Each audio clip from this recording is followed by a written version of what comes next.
once we've gotten used to the general motion of the strum, we want to start adding in the up strums as well.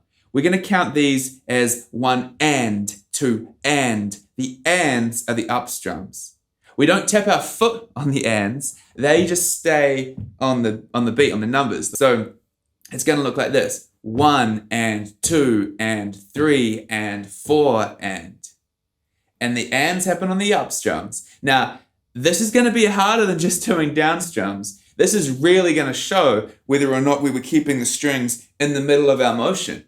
Remember, if we aren't, it's going to sound like we're galloping. Try and keep it as even as you can. Remember this idea of constant motion? We're going to do it for 4 bars. Here's what it's going to sound like. 1 and 2 and 3 and 4 and 1 and 2 and 3 and 4 and 1 and 2 and 3 and 4 and 1 and 2 and 3 and 4 and. Now, counting out loud is actually really, really important here. The physical movements that we're doing, the strumming, that's to do with our physical understanding. We're developing muscle memory here that's going to help us continue to strum later. The foot tapping helps us learn what it feels like to strum on a certain beat. That feeling of what the strum is like is so, so important, because often when we're doing fast strums or trying to learn a song, like we hear a riff and we want to know what it is,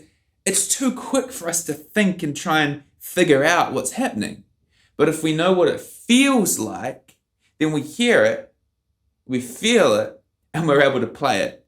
It's a little vague right now if you haven't really tried it before, but trust me, it gets so easy. Here's where the counting out loud is really important.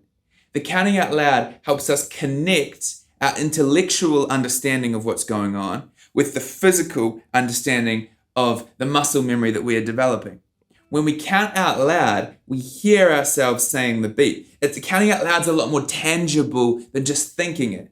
You know how you can think like 100 thoughts a second. You know, your mind just goes. It's less tangible. But when you speak it out, when you count it, you can hear it happening at the same time as you striking the strings. It's easier to notice the count happening at the same time as the foot.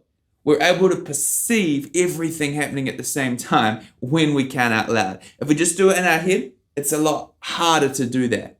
So the counting out loud is super important because it helps us connect that intellectual understanding with the physical understanding. And that's how we are able to hear complex rhythms in the future and immediately know what they feel like, so be able to play them. And then because we've taken the time to connect the intellectual understanding with the physical understanding, because we're able to feel them and so play them, we also are able to understand what the rhythm actually is that we're doing. We'll really put this into practice in future lessons when we try some different strumming patterns. Hey guys, thanks for checking out the lesson. This one is part of a series of lessons that I produced while working on the content for our new beginner guitar course. If you're starting out on guitar, head along to guitarnutrition.com and check that out.